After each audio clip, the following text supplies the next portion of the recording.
A tweeter writes in, I remember when you used to be a respected sports commentator. I used to enjoy watching Highly Questionable with Poppy. Now your show is unwatchable and listenable. He's that guy. Another tweeter writes in, this new format makes half of your show unlistenable. That's something a lot of people like to file at us. Please, no more musicals or woke politicians preaching segregation. He's that guy. And also, not sure how many. Wait, what day do we have the old politicians preaching segregation? That was Fridays. That was Friday? Oh, is that a weekly feature? Yes. Where we espouse the virtues of segregation with old politicians? I want to veer off in a different direction. Yes. There was none of that on God Bless Football, I assure you. I didn't know that we had that. Is it sponsored? And Mike, also cancel next month's musical. Will do. It's becoming a regular feature. No, they already want one on basketball. They're already. No, our spoiled fans, man. Woo! They already want another one. But here is another tweet. Not sure how many other people like. This is the one I was laughing at. I couldn't even get through it without laughing. Not sure how many other people like La La Land and LeBatard, but the musical was meh. He's that guy. I don't get it. Can someone explain this to me? I like La La Land. I think somebody's saying those two things don't fit together. The idea of La La Land. Come on. There's tons of white ladies that listen to this podcast. One of them was in the musical. White woman. White. As soon as you said I like La La Land, I had a cue. Well, we got a couple of people because I was smiling all weekend at the idea that particular degree of difficulty was something that landed after too many expectations exceeding most. But when I see in the entirety of the internet, like one or two people just launch a meh or a mid, I don't even know what that is. Like I know it's not a compliment. Yeah, you got to stay going, with what's going on with the kids right now on social media. When things are deeply mediocre, perhaps even poor, they're mid. Okay, so I just want to know. I want the audience, anyone within the sound of my voice. If you can hear me, I'm sorry. Just know that if you listen to that and had expectations of any kind, and your reaction was meh or mid, you're an insane person. Like you're someone who cannot be trusted, whose judgment cannot be trusted about anything. Like I am willing to, while not reducing you to rubble as a human being, I am willing to say you can't listen to that and have it be mid or meh when we don't do those. Like we don't know how to make a musical. You think Paul Feinbaum's going to make a musical? It depends on where you set your expectations, Dan. If you're going into it thinking it's going to be great, it was just mid, Paul Feinbaum did make our musical. So I was smiling. Too soon on that joke, Jess. Way too soon. Did he die? No, it's my hair. Which I speak about in past terms because... Do you shower with a hat on? Because you haven't taken off a hat or a beanie since you shaved your head. Yeah. No, the public made me endure that great shame, and I will not give them the joy and satisfaction. Come on, take it off. Let's see. No, Has your wife seen it? Yeah, she's not a fan. Oh. How's it grown back? Well, that's the important question. It's not meeting my expectations. Oh, boy. I had someone say to me afterward, and I wish I'd known it beforehand, and I regret all of it for you because I am worried. Somebody told me, don't go razor on the head. It will be much harder for it to grow back. Someone told me scrape off a few follicles. Afterward. Yeah, scrape off a few follicles. So, look, it is just dawning on me exactly how much I relied on combing some aspects of Sector 3 over Sector 2. And, it's going to be, we're in this for the long haul. Hopefully after cyclone season, I'll be ready to take off this hat and put on a champion's hat. Keeps.com, promo code Dan. I use Keeps, and I can tell you my hairline is exactly where it was prior to, and that is the problem. We're playing for keeps on March 20th. Attaboy, get him as a sponsor. Do you have a slogan yet? You have to ask the internet for a slogan on this season so that you can apply. If we're going to own a sports team, Go Cones. You have to get information from our audience on how it is to wrap that team in our audience. So I want to, for just a second, because I really did. I was just really proud that we were able to do anything that met your expectations with a musical, because the idea of it is just astoundingly ridiculous. It doesn't even make sense to me. If you told us at the beginning of our show how it is that we would grow into some of this silly stuff that we're allowed to do outside of, I mean, we were doing that during the NFL Combine. We were, because if you told us one day we'd make a musical, I find the NFL Combine, the next step on what the NFL is now doing is they're going to turn the Combine, if they haven't already, into draft day, to where you're just looking at these specimens running, was it Jordan Davis? The Georgia kid that cost you your hair. He runs at 350 pounds. He ends up running like a 4.82. You want to guess what Jerry Rice ran in the 40? Famously a 4.7 something. 4.71.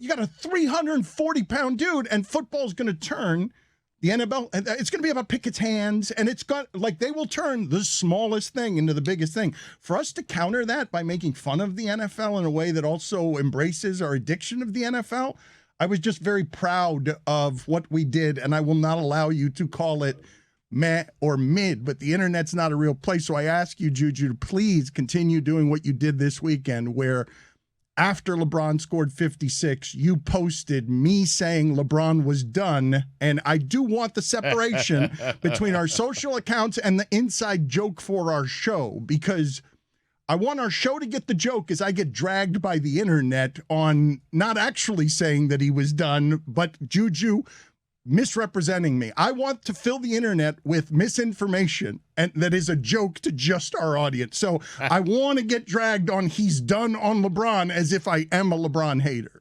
If I may, you're still talking about the Cessa Cyclones? No, he could do it. Cessa Cyclones will win the title this year. Say it. Say it, Dano. Yeah. It's a lot of time we're devoting to highlight. Too much. It's a lot. I just want to say on the musical front, you scoured the internet and you found, I think, the 3 criticisms that there were out there. And to actually do something like that is that well received, particularly with our audience, you can say that about any audience in general, it's more difficult than actually making the damn thing. And making the damn thing was very hard. So thank you guys so much for the positive feedback on that, because I poured a lot of myself into that stuff, and there were very long days, and to have the immediate rewards of our fan base, which can be tough at times, to love it as much as they did, and love it. They absolutely adore it. It means so much to me. This is a very big week for the Big Game musical, though, because if you can believe it or not, the album release matters more than the podcast launch, because that is very insular. That is us. We're measured against the competition, and we have a leg up on the competition, being that we're one of these great legacy programs. To go out there and have a formal release that's successful would mean the world to me. As much as our fans like it, no one else has really picked up on it. It's been like an inside joke for our fan base, and I would really like to get the messaging out there and really blow this thing up, because on top of it being successful and that it was done, on top of our fans liking it, after a couple of listens and really seeing overwhelming feedback, I've now been led to believe that it's a good musical. It's good music and people enjoy it. I've had many of the songs stuck in my head this week, and I told you that my wife asked me what a punt was during the Super Bowl, and she was singing about the playoffs all weekend. And because I do think they were good songs. That surprised me. A number of things about it. How much better we all sounded than we actually sing, except for maybe Jessica and Roy. Was also something that I was proud of. But before we just start selling everything here, sheets and giggles and highlight and albums, because I don't know where that money is going. I hope JT Daly gets whatever it is needs to happen there, because JT Daly, that is unreasonable what he did in a short period of time. I hope some of it goes in my pocket. I understand that you think 80-20 your way. Yeah. I understand. But just to explain to the audience behind the curtain for a second, we left ESPN with a big sound, the long stat of the day. And symbolically, what we did there during the NFL Combine matters to me, and I believe this audience notices that stuff because you are a discerning audience. You pound us. We're not, when we don't reach your expectations, when your expectations about this shit used to be, let's go to Bill on a mobile. And and you've consistently pushed us, be better, be better, be better. And when we're not good enough, you tell us, and you tell us harshly. And I want that as the guillotine the rest of the way. And I hope that we can exceed your expectations, even though sometimes they're put in an unreasonable place. And I'm really proud symbolically. I would just say to you, you want to know why we left?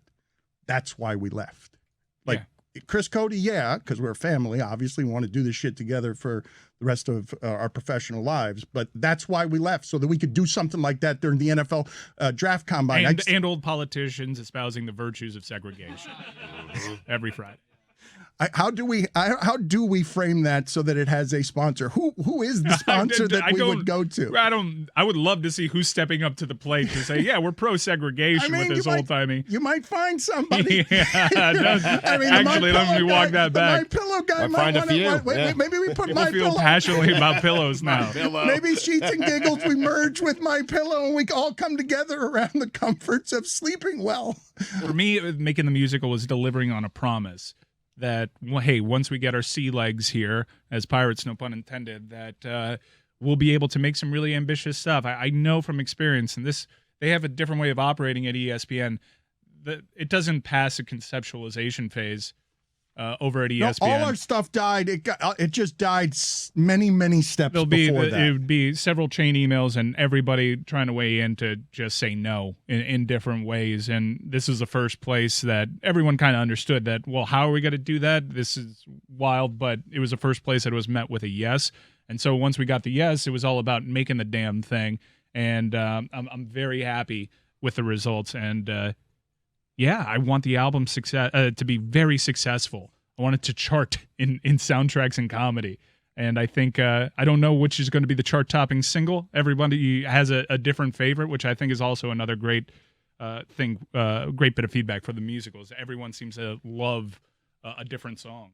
No, that's true, Mike. What's your favorite song? My favorite song is The Big Game Reprise because of just how emotional it ties everything into the game, and it's everything that I wanted that musical to be. I'm not kidding you when I tell you twice listening to it, and I told Mike this, I've not listened to something that obsessively since Straight Outta Compton a million years ago. But twice. Go ahead, Billy. This is the second best piece of music from Straight Outta Compton that you've heard in 20 years. That's far-fetched. I did not say that. I said I have not listened to it. I mean, obviously, it's the narcissism, the pride, the love, everything else. But because of what it also, it symbolizes. surprised you. You honestly hadn't listened to what we were working on until it was released. You caught bits here, bits there. Maybe you caught some song off of a speakerphone. But outside of that, you only heard what... I think this goes for pretty much everybody in this room. You only really heard what you were contributing to in the moment. You never heard it as a cohesive finished product. We only heard them as scratch tracks as well. Like I didn't even like the bits that I was doing with Jessica. That was like JT doing an impersonation of Jessica's voice on the track. Like I was not actually hearing her. So we're doing like a duet, and it's put together beautifully. But I had no idea what it was going to sound like. The magic of Hollywood. Don't give it away, Chris. Beyond that, though, even having seen the periphery of where it was made, what I was going to say is in listening to it twice it happened to me. I was legitimately moved when Ron McGill elevates the sports story and the musical to "This is how the Rams win." Right here with a note.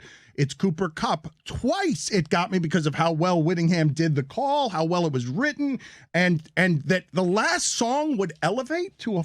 Are you kidding me? To the point where I'm listening to something that's surprising me, and each song is surprising, and then the last song to be the one that moves me? Like, God damn, it might be self-involved, but that's how a musical moves you. Haven't gotten that far yet. I know, I don't. I'm sure you stopped and listened only to your part. When Billy comes in with everything you want, anything, whatever that I like legitimate goosebumps every time. Moving because your voice... Calming. It's very calming. It's just...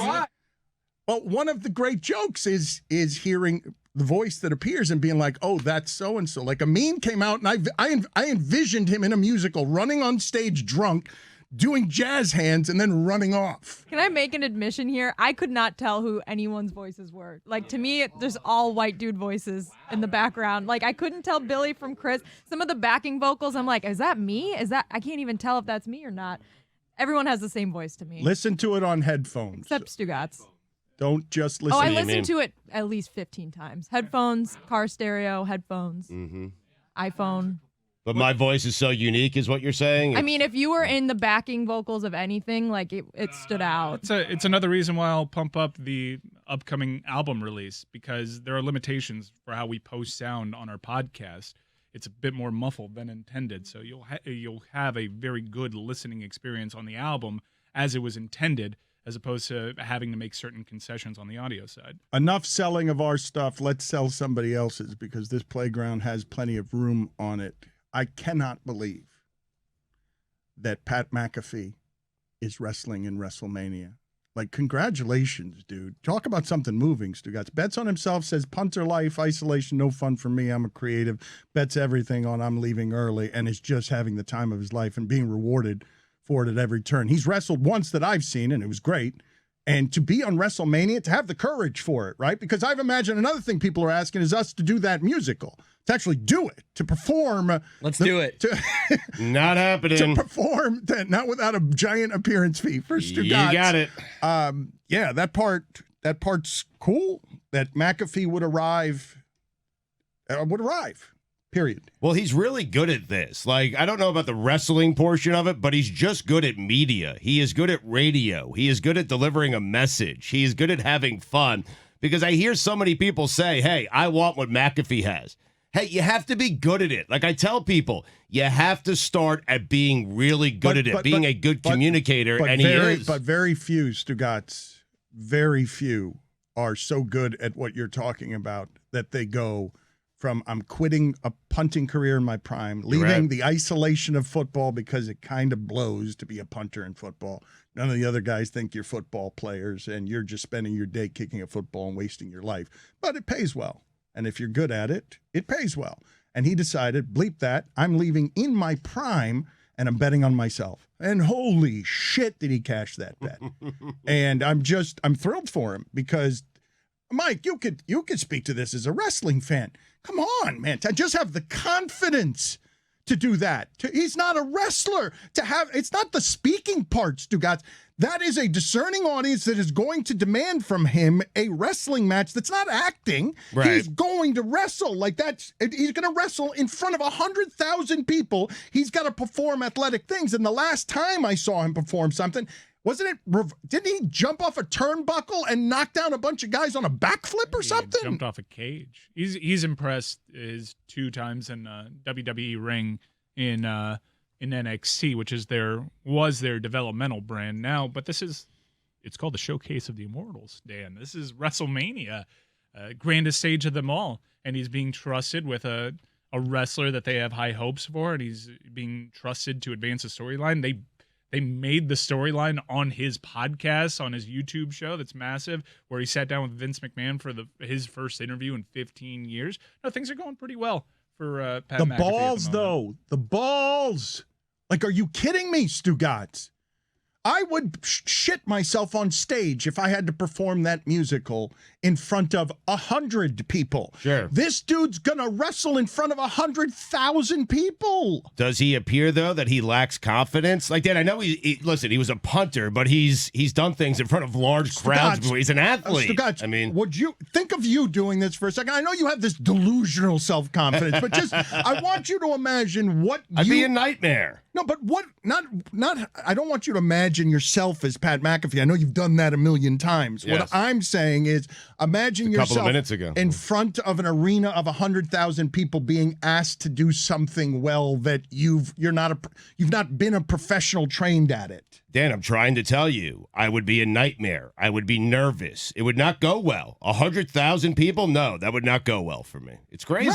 Wrestling in front of 100,000 people. Dan says he would poop himself if he did this. The internet wants to know, would you pick up the poop if you did do that, because you made news this weekend, Dan. For people were saying that you did a video, your dog pooped. I always pick up the poop. All right, just want to make sure. In fact, this weekend I had a fun weekend this weekend of picking up diarrhea all over the place, which is dangerous game. Well, liquidy. I don't even leave your that. dog's diarrhea.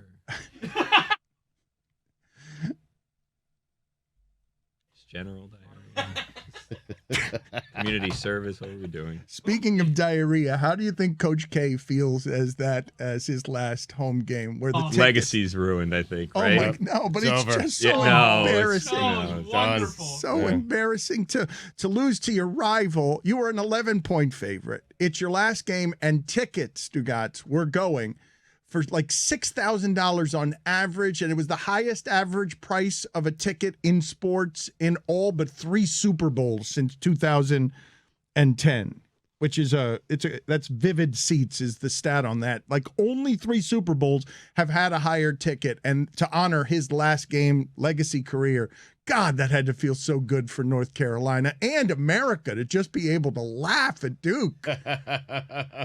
It's just such an embarrassing ending to that. Did you guys all watch the Coach K ceremony afterwards where they basically like all these different Duke administrators were like presenting him these gifts, but like the big gift was a bench.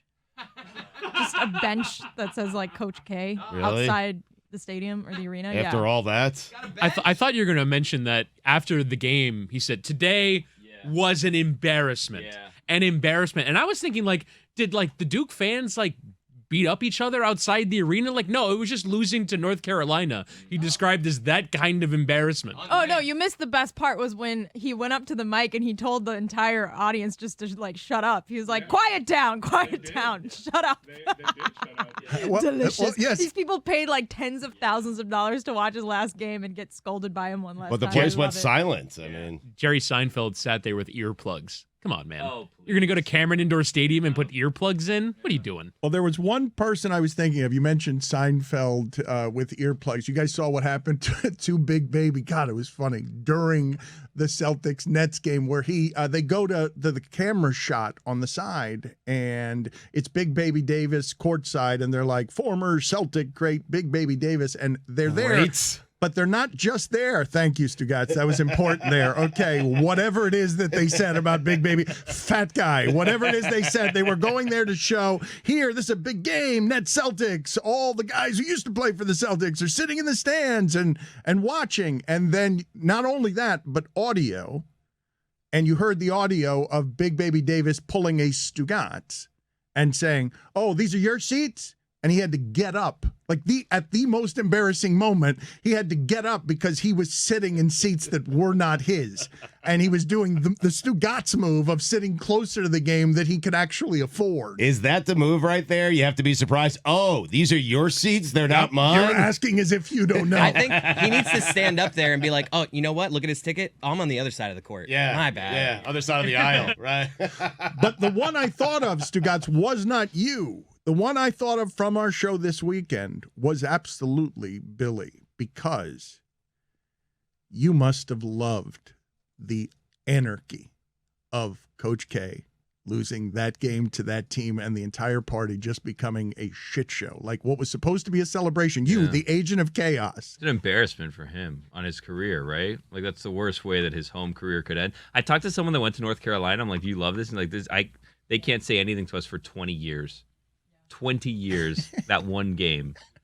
20 years. Virginia's still talking about that game, how they closed the Orange Bowl. Virginia's still, Chris Long, I'll get an occasional text from him reminding me about how they closed the Orange Bowl.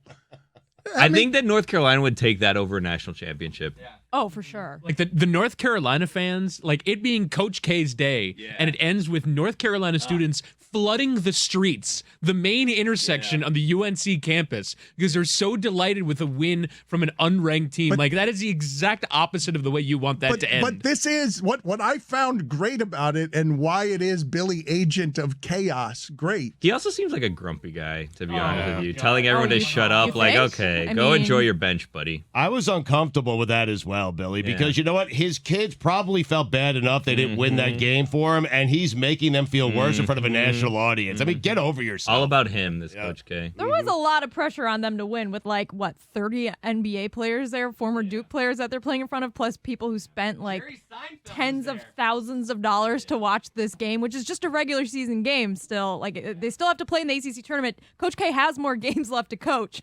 It was crazy. You guys don't understand. I am saying this, and there is no hyperbole in it. That school produced Michael Jordan.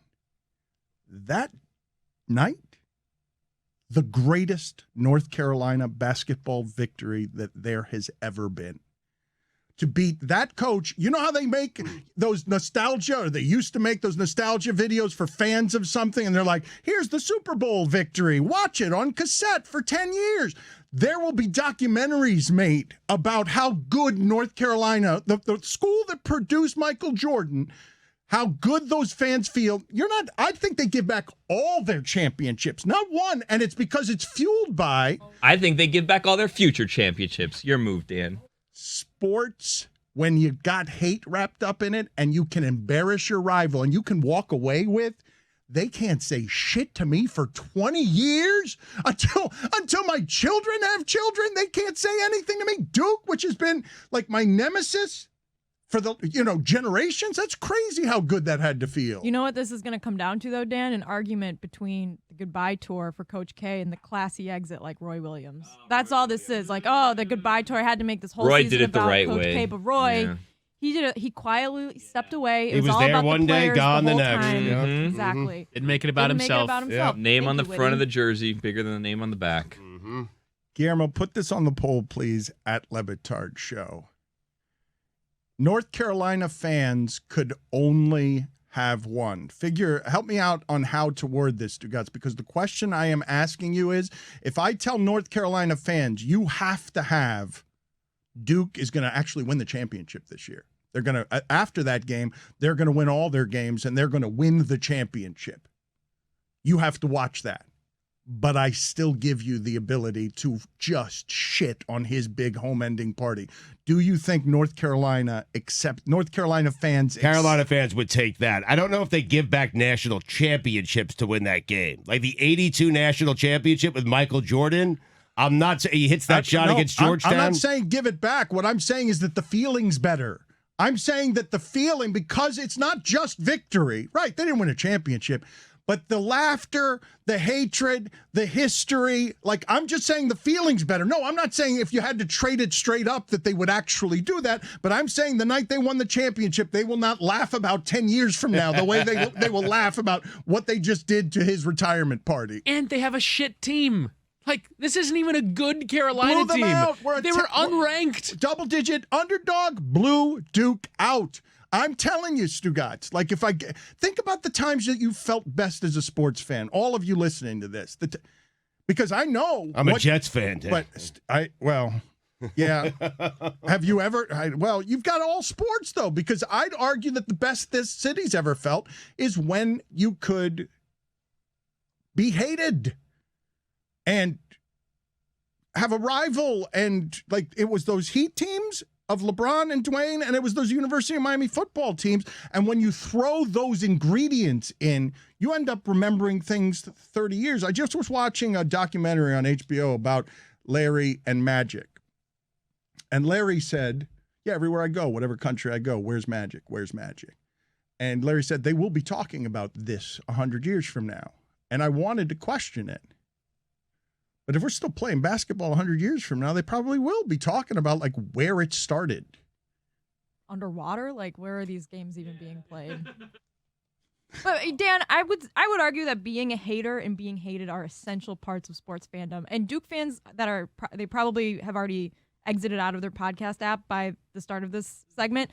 They probably will take this all as a sign of you just hate us because we're Duke and we're better than you. And that's fine. And I take this as, I hate you because you're Duke. And I like to hate on other things. Just like I liked hating Miami when LeBron came to Miami and not the Bulls and won all those championships. I hated them. and you probably felt good being hated. It's this yin and yang. We can all agree where Coach K really went wrong for his final home game was not putting a suit on. I mean, tracksuit, final home game at Cameron Indoor. He's been wearing suits for 40 years, and he puts a quarter zip on. Coach K. Roy Williams would have worn a suit. You're better than that. That's right. You and Hubert Davis can communicate. Hey, can we throw a suit on for this last one? Yeah. It's time. It's time. Coaches everywhere. You've been getting away with being all casual, wearing some slacks and a quarter zip. It's time. Put the suits back on. Man, you're enraged by this. This side of you is as jagged and dangerous. He failed his team. He did. He failed his team. By not wearing a suit. And Duke. Yeah, that's exactly right. Got to meet the moment, To Dan. be a picture of class. And now he gets to sit on that stupid bench feeding pigeons for the next 30 years just thinking about it, if he lasts that long. Whoa. Well, he's like 70, isn't he? Get to 100. Let's Getting be up real. there. Yeah. 72, I think. Yeah, I mean, come on. 102, it's not going to happen. I mean, Jessica just ended the earth 100 years 75. from now. I mean, 100 years is generous, Dan. Let's hope for 20. If that. Okay, I don't know what just happened at the end of this, but it became dark. 95. I mean, that's a good run, Dan. What do you think you're going to live to? Oh, I take 95 right now. I ain't getting there, Put but it I on take the, put it 95 on the right poll. now. Will you take 95 right now? Yeah, I think we'd all take 95 right now. I don't think everyone would take 95. My grandma always said if she lives that long, put a bullet in her head. Jesus. But also, like, we're also staring at How old we're is staring she? at the prospect of the evolution of 82. anti-aging. So, do we think that, like, by the time that we would get to 95, that, like, we would Yeah, be, what is that? like we're going to, I've like, been holding be out like on that young hope men. forever. Exactly. Like enough. I think we're keep gonna hearing get every there. generation. Enough of I that keep hearing shit. it. We're never going to get there. Never. I mean, come We on. got 70 years to figure out anti-aging to make 95 You'll have an option. comfortable and fun. You'll have an option where your consciousness lives on through a computer program. What was the invention that you guys were convinced when you were younger? Like, we'll definitely have this by the time I'm a grown up. For me, it was natural childbirth. I was in 8th grade. I learned all about the birds and the bees. It was a little late. I know Catholic school, they don't really teach you about anatomy there till you're way too old to know about it. And I was like, you know what? By the time this matters to me, like, there's going to be some other way to do this that it's not going to inflict any pain. It's going to be super They're called easy. cesarean It's sections. going to be very Witty. That's like A C-section. That's not easy or safe. Like that. It's better than natural childbirth, That's a isn't major it? surgery. we doing? I'm very confused. We're Please talking about don't flying mansplain cars, and now we're childbirth. like, I'm in the middle of something, Witty. Waiting for flying Anyways, I cars thought that forever, something like too. that would exist by the time I was a grown up. It doesn't. I thought developments with hair restoration would be a lot further along. I thought McDonald's ice cream machines would finally be working consistently. what's the deal with that? I thought we were going to evolve past the leaf blower. I thought that the evolution of Nope. I thought we were going to make it extinct by something. I thought that you would be back. I really thought that self-driving cars would be further along. I think humans are the impediment to self-driving cars because we don't trust it. I feel Why like would you? Well, do you and mean, we're why addicted, would you? we're also addicted to petroleum. I feel like you'd love to live in a robot society.